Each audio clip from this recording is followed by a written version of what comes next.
नमस्कार, मैं ज्योति श्रीवास्तव और आप देख रहे हैं सी न्यूज भारत। वक्त हो चुका है न्यूज बुलेटिन का, जिसमें बात होगी अकोला की, जहां वार्ड 14 शिवनी मलकापुर में उम्मीदवार के प्रचार हेतु मंत्री संजय राठौड़ ने की विशाल जनसभा। आगे बात करेंगे चित्रकूट की, जहां चित्रकूट में नाबालिग लड़की अपहरण मामले में परिवार पुलिस कार्यवाही पर हुआ असंतुष्ट। साथ ही आगे चर्चा होगी जोधपुर की, जहां आयकर विभाग गजटेट ऑफिसर्स एसोसिएशन की नई कार्यकारिणी का चुनाव जयपुर में हुआ संपन्न। ऐसी तमाम खबरों पर विस्तार से डालेंगे नजर। नगर निगम चुनाव को केवल 2 दिन बचे हैं और अकोला के वार्ड नंबर 14 शिवनी मलकापुर में चुनावी माहौल पूरी तरह गर्म हो गया है। शिवसेना समर्पित उम्मीदवार प्रवीण देवमन बाहुरवाग के प्रचार के लिए राज्य के कैबिनेट मंत्री संजय राठौड़ ने यहां भव्य जनसभा को संबोधित किया। सभा में बड़ी संख्या में नागरिक मौजूद रहे। मंत्री राठौड़ ने कहा कि प्रवीण देवमन बाहुरवाग को जन सामान्य का भरपूर समर्थन मिल रहा है और पूरे वार्ड में उनके नाम की मजबूत चर्चा चल रही है। उन्होंने विश्वास जताया कि आगामी चुनाव में वार्ड 14 से शिवसेना समर्थित उम्मीदवार को निर्णायक जीत मिलेगी। मंत्री ने यह भी आश्वासन दिया कि यदि अकोला महानगर पालिका में शिवसेना की सत्ता आती है तो नगर को सुंदर और स्मार्ट सिटी के रूप में विकसित किया जाएगा। इस प्रचार सभा में शिवसेना जिला प्रमुख श्रीरंग दादा पिंजरकर, विधायक खेटकर, उप जिला प्रमुख गोपाल मसने, फिरोज खान पठान सहित अनेक पदाधिकारी और कार्यकर्ता बड़ी संख्या में उपस्थित रहे। अकोला से सी न्यूज संवाददाता अभिजीत आठवले की रिपोर्ट। अकोला महानगर पालिका चुनाव के वार्ड नंबर 14 शिवनी मलकापुर क्षेत्र में शिवसेना समर्पित उम्मीदवार प्रवीण देवमन बाहुरवाग के प्रचार को जनता का स्फूर्त और भारी समर्थन मिल रहा है। पूरे वार्ड में उनके नाम की चर्चा जोरों पर है और मतदाताओं में सकारात्मक माहौल दिखाई दे रहा है। वार्ड के नागरिकों के बीच ये आम सोच बन गई है कि पुराने चेहरों के बजाय नए और ऊर्जावान नेतृत्व को अवसर मिलना चाहिए। इसी कारण बड़ी संख्या में मतदाता नए उम्मीदवार को जिताने की बात कर रहे हैं। प्रचार के दौरान बड़ी संख्या में स्थानीय नागरिकों और महिलाएं सक्रिय रूप से शामिल हैं। कुल मिलाकर वार्ड 14 में चुनावी माहौल तेजी से बदल रहा है और जनता का रुझान साफ तौर पर परिवर्तन और नए नेतृत्व की ओर झुकता हुआ दिखाई दे रहा है। अकोला से सी न्यूज संवाददाता अभिजीत आठवले की रिपोर्ट। चित्रकूट जिले के डिलौरा गांव की निवासी रनिया पत्नी राम मनोहर की नाबालिग लड़की को बहला फुसलाकर भगाया गया है। घटना 6 जनवरी की बताई जा रही है। सुखेंद्र पुत्र रामकिशोर के नेतृत्व में कई अन्य युवकों ने इस वारदात को अंजाम दिया, जिनमें मिथुन, पंकज, गोलू, अनीश और संतोष शामिल हैं। परिवार का आरोप है कि स्थानीय पुलिस प्रशासन मामले में कोई ठोस कार्यवाही नहीं कर रहा। शिकायत दर्ज करने के बावजूद नाबालिग लड़की का पता नहीं चल पाया और अपहरणकर्ताओं द्वारा खुलेआम धमकी दी जा रही है। पीड़ित मां का कहना है कि पुलिस केवल झूठे आश्वासन देती है और उनकी बेटी को सुरक्षित वापस लाने में कोई मदद नहीं कर रही। प्रशासन की निष्क्रियता से पीड़ित परिवार दर दर भटक रहा है। पुलिस अधीक्षक को शिकायत पत्र देने के बाद भी फिलहाल कोई ठोस कार्यवाही नहीं हुई है। ये है कि 6 तारीख को मेरी लड़की को बौरा फुसला के ले गए हैं। आज 6 दिन हो गए, कोई पता नहीं मिल रहा और ना कोई पता नहीं कि मर्डर कर दिया कि क्या कर दिया। पुलिस बोल रही है कि हम ढूंढ रहे हैं, खोज में लग रहे हैं और रजौआ नहीं तो कब से जो है गायब है। 6 तारीख से गायब है। हाँ, पुलिस में आपने कंप्लेन करी है? हाँ, 7 तारीख को कंप्लीट किया है। अच्छा, में क्या लगता है आपको? मुझे डर है कि मेरी लड़की सलामत चाहिए। तो पुलिस ने क्या कहा है? पुलिस बोल रही है कि हम आप ढूंढ रहे हैं। हाँ बस। तो ये कौन ले गया है? ये ले गया है, कहाँ नाम है उसका? सुखेंद्र। कहाँ का है निवासी? डिलौरा का है। हाँ, सामने गेट के सामने में। अच्छा, तो आपको क्या लग रहा है कि इसमें पुलिस क्या कार्रवाई कर रही है? कार्रवाई पुलिस बोल रही है, मैं कार्रवाई कर रहा हूँ। अच्छा, तो क्या हुआ? जिस दिन मुजरिम को पकड़ती है पुलिस, उसको छोड़ देती है। अच्छा, पूछताछ करती है, न कुछ करती। पूछताछ नहीं करती, छोड़ देती। छान देते हैं। अच्छा, पुलिस प्रशासन हाथ में हाथ रख के बैठी हुई है। तो आप लोग क्या चाहते हैं? हमको न्याय चाहिए। अन्याय हमारे साथ बहुत घटना भारी भी है, मुझे बहुत दर्द है। क्या नाम है आपका? रनिया देवी। किस गांव से हैं? डिलौरा। चलिए, ठीक है। चित्रकूट से सी न्यूज संवाददाता रोहित कुमार सिंह की रिपोर्ट। जोधपुर आयकर राजपत्रित अधिकारी संघ राजस्थान का 24वां द्विवार्षिक अधिवेशन 9 और 10 जनवरी 2026 को जयपुर में आयोजित हुआ। इस अधिवेशन में राजस्थान के विभिन्न जिलों से आए 300 से अधिक राजपत्रित अधिकारियों ने भाग लिया और चुनाव संपन्न हुआ। जोधपुर, बीकानेर और पाली अजमेर संभाग के 16 जिलों के नए पदाधिकारी चुने गए। अजय कुमार को अध्यक्ष, सुनील वैष्णव को क्षेत्रीय सचिव, रामकिशोर सुथार को अतिरिक्त सचिव और नरेंद्र सांकला को एग्जीक्यूटिव मेंबर नियुक्त किया गया। नई कार्यकारिणी एवं पदाधिकारियों का शपथ ग्रहण समारोह आज आयकर कार्यालय जोधपुर में आयोजित किया गया। समारोह में जोधपुर चैप्टर के पूर्व सचिव शेख अहमद अली, राकेश घिया, बीएस माथुर, पूनाराम चौधरी, शांतिचंद लोढ़ा, कैलाश कांकाणी सहित अन्य अधिकारीगण उपस्थित रहे। जोधपुर से सी न्यूज संवाददाता आनंद शर्मा की रिपोर्ट। कैमूर जिले के बेलाव थाना से खबर है, जहां क्षेत्रीय पुलिस इंस्पेक्टर बबुआ संतोष कुमार ने सोमवार को बेलाव थाने में मालखाना का बारीकी से निरीक्षण किया। निरीक्षण में थानाध्यक्ष चंद्रप्रभा और मालखाना प्रभारी मोहम्मद फिरोज आलम भी उपस्थित थे। पुलिस ने बताया कि अवैध शराब के खिलाफ लगातार छापेमारी की जा रही है। इस क्रम में आरओ नाज मस्जिद रामपुर की इस उपस्थिति में 68 लीटर देसी और अंग्रेजी शराब को थाना परिसर में नष्ट किया गया। पुलिस इंस्पेक्टर ने कहा कि बिहार में अवैध शराब के खिलाफ प्रशासन सख्त है और कानून के तहत कार्यवाही जारी रहेगी। मौके पर अपर थानाध्यक्ष परमहंस कुमार, एसआई प्रीतेश जैन सहित दर्जनों अधिकारी एवं कर्मचारी उपस्थित रहे। कैमूर से सी न्यूज संवाददाता रामप्रवेश तिवारी की रिपोर्ट। छत्तीसगढ़ के महासमुंद जिले में नेशनल हाईवे 53 सरायपाली पर सोमवार को उस वक्त अफरा तफरी मच गई जब गैस सिलेंडरों से भरी एक पिकअप में अचानक आग लग गई। कुछ ही पलों में आग ने भयावह रूप ले लिया और वाहन में रखे सिलेंडर एक एक कर जोरदार धमाकों के साथ फटने लगे। धमाकों की आवाज से पूरा इलाका कांप उठा और आसमान में आग की ऊंची लपटें दिखाई देने लगी। घटना सिंगोड़ा थाना क्षेत्र के छुईपाली के पास की है। प्रत्यक्षदर्शियों के मुताबिक पिकअप चलते चलते अचानक धुएं और आग से घिर गई। खतरे को भांपते हुए चालक ने सूझबूझ दिखाते हुए तुरंत वाहन से छलांग लगा दी। इसके कुछ सेकंड बाद ही सिलेंडर बाहर आकर ब्लास्ट होने लगा। हादसे का वीडियो मौके पर मौजूद लोगों ने अपने मोबाइल में कैद कर लिया, जब सोशल मीडिया पर तेजी से वायरल हो रहा है। गनीमत रही कि इस हादसे में कोई जनहानि नहीं हुई है। छत्तीसगढ़ के महासमुंद से सी न्यूज संवाददाता छायाकांत भट्ट की रिपोर्ट।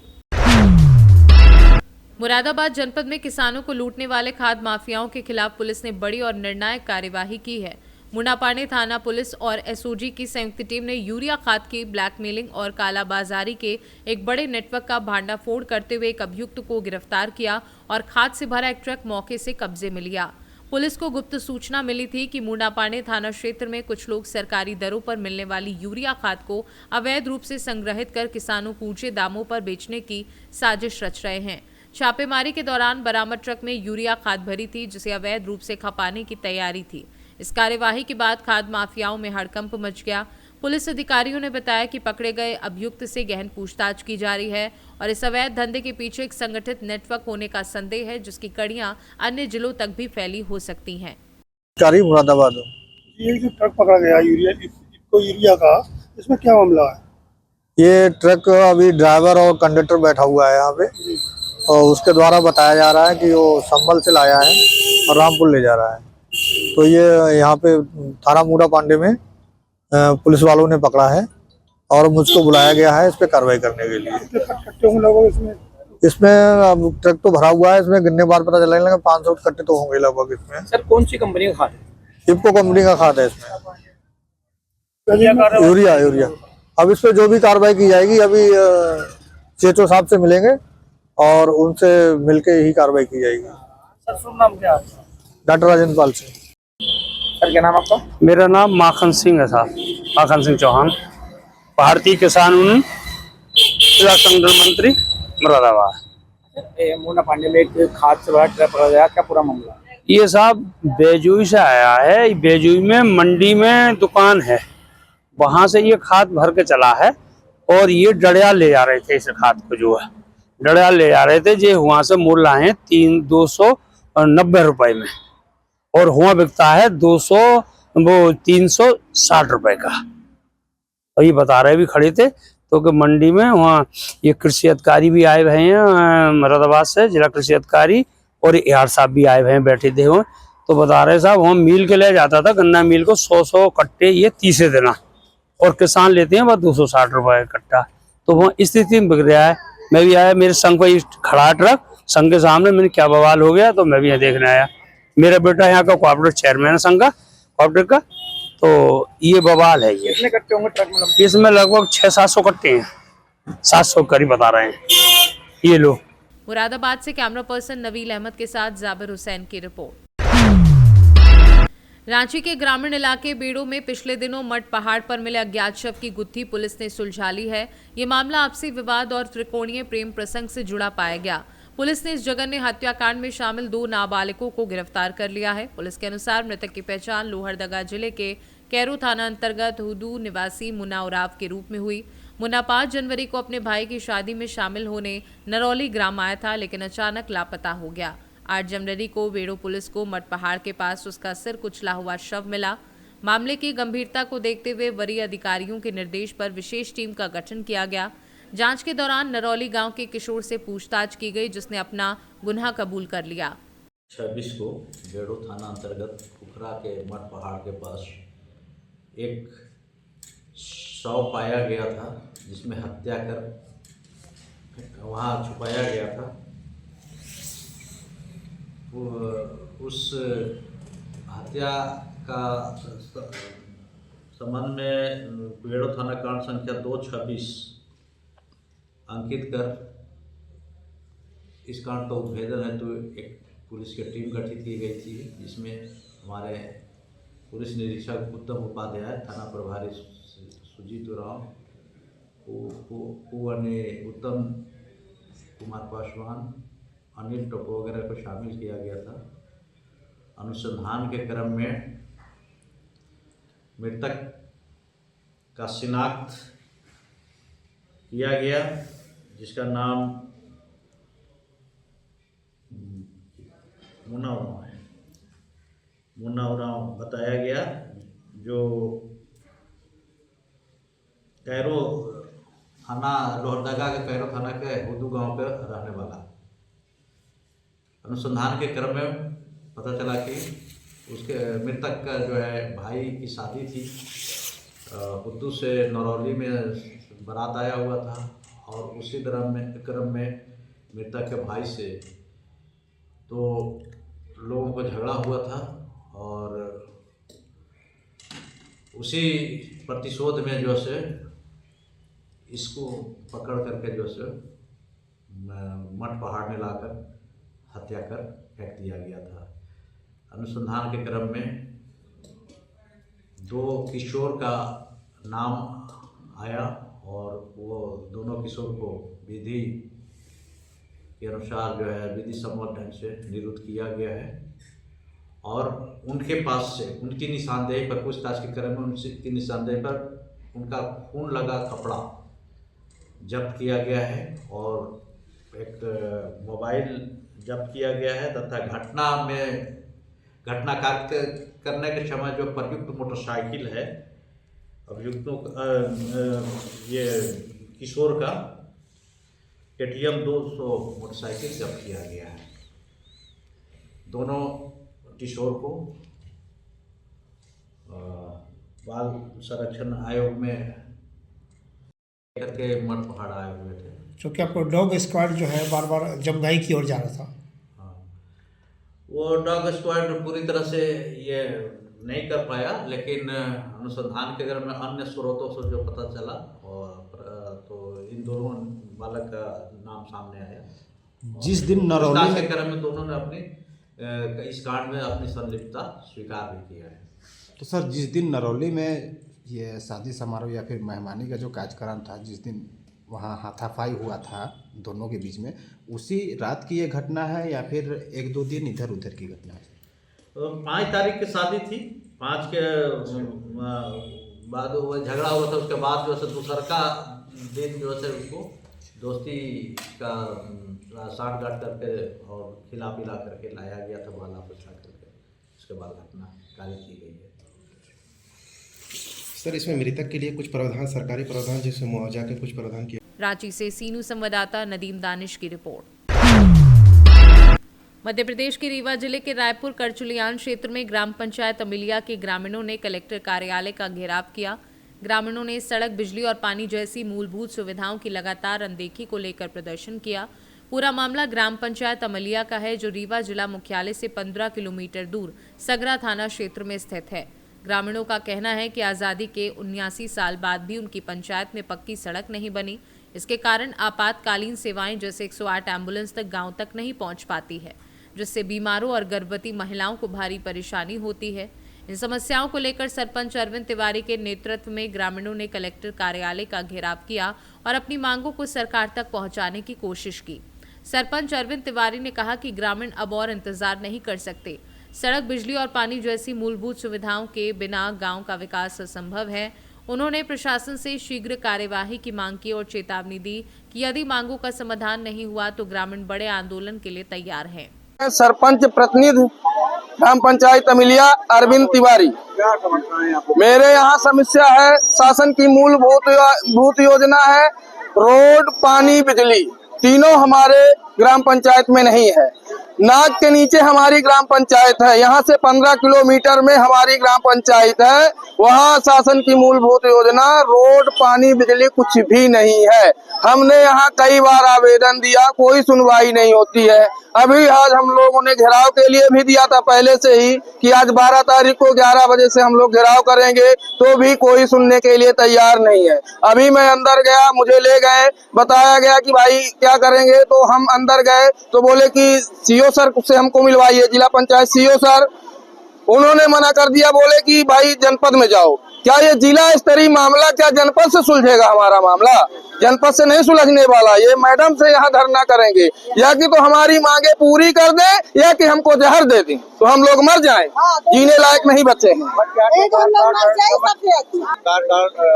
होने को आया है हमारी ये वजह क्या है कि क्या मानते कि ये सारी चीजों हमारे पंचायत का कार्यकाल समाप्त होने को आया है। मैं जिस दिन से हमारी माँ सरपंच है, जिस दिन से शपथ ली है, कंटिन्यू हम लोग आवेदन पर आवेदन दे रहे हैं, मांग पत्र यहाँ देते हैं। यहाँ उसको शिकायत पत्र बना के जिला पंचायत सीओ फैक्स दे दिया जाता है, वहाँ से आज तक कोई नहीं जाता है। अब हम लोग करे तो करे क्या, डिलीवरी रास्ते में हो जाती है।